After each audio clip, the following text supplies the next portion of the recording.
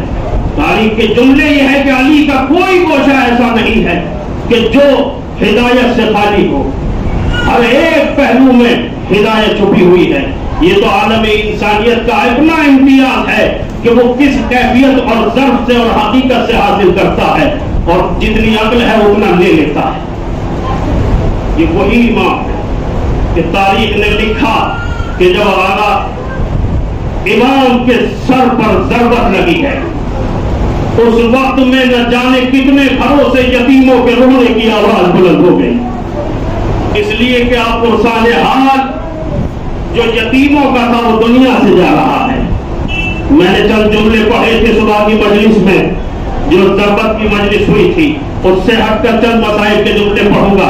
میں یہ نہیں کہتا فضائل آپ کیسے سن رہے ہیں یا کیسے آپ نے سماعت فرمائے، مگر مسائل میں ضرور یہ کوشش کرتا ہوں اور ضرور یہ آرزو کرتا ہوں کہ آپ اگر روئے تو آواز بلند روئے، اس لیے کہ یہاں شرما کے نہیں رونا چاہیے، ایسے رونا چاہیے جیسے امام جعفر صادق کی تمنا ہے، ایسے رونا چاہیے جیسے زینب نے آرزو کی ہے، ایسے گریہ کرنا چاہیے جیسے فاطمہ زہرا کی تمنا ہے، اس لیے کہ اب تک کا دستور یہ ہے۔ آپ کی آوازیں بلند ہو گئی، جزاکم اللہ۔ اب تک کا دستور یہ ہے کہ جب بھی گریہ ہوتا ہے یا جب کسی کے ہاں کوئی موت ہو جاتی ہے تو ہم سب کے سب رومال لے کر آگے بڑھتے ہیں، اس کے آنسو کو پہنچتے ہیں، مگر تاریخ عالم میں یہ پہلا زمانہ ایسا ہے کہ جہاں فرش تم بچھاتے ہو، پرسن لینے والی رومال کو لے کے ایک آدمی کے قریب آ جاتی ہے اور یہ کہتی ہے رونے والے تو نے نہیں دیکھا میرا گھر کیسا اجڑا ہے، تو نے نہیں دیکھا میری پسلیاں کیسی ٹوٹی، تو نے نہیں دیکھا علی کی گردن میں کیسے پھندا لگا، تو نے نہیں دیکھا کہ جلتا ہوا دروازہ کیسے گرا۔ جزاک اللہ، آپ کی آوازیں بلند ہو گئی، اللہ علاوہ پہ رحمت نازل کرے۔ بچن جملے اور رحمت تمام کر رہا ہوں۔ تاریخ عالم اسلام میں 3 سر ایسے ہیں جن پر ضربت لگی وہ اپنی جگہ صرف ہل کے رہ گئے، کچھ نہ کر سکے۔ 3 سر ایسے ہیں جن پر ضربت لگی وہ اپنی جگہ ہل کر رہ گئے، کچھ نہ کر سکے۔ پہلا سر علی مرتضیٰ کا ہے، ظالم نے پیچھے سے ضربت ماری، علی کا سر ہل کے رہ گیا۔ دوسرا سر عباس کا ہے، شانے کٹے ہوئے تھے، عباس کے سر پر پیچھے سے گرد لگا، فوراً طرف کے کہا سلام علیکہ یا آبا حسین۔ تیسرا سر تاریخ میں اس مظلومہ کا ہے جس کا نام لے کر اگر میں اتر آؤں تو مجلس ہو جائے گی۔ تیسرا سر جناب زینب کا ہے، جناب زینب شام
دن علی رو رہیں گے. یہ جملہ زینب نے سنا، اس لیے کہ جب امام حسن نے بتایا بی بی جگہ یہ کہہ کے گیا ہے کیا بابا کو شفا نہیں ملے گی. بس ایک مرتبہ علی نے سب کو قریب بلایا، مگر جملہ سنیں گے، تاریخ کا جملہ ہے، تاریخ کا جملہ ہے. جب یہ خبر جناب ام البنین تک پہنچی کہ جگہ یہ کہہ کر گیا ہے کہ علی اب زندہ نہیں رہ سکتے، تو جناب ام البنین نے بیویوں کو جمع کیا اور جمع کرنے کے بعد کہا تم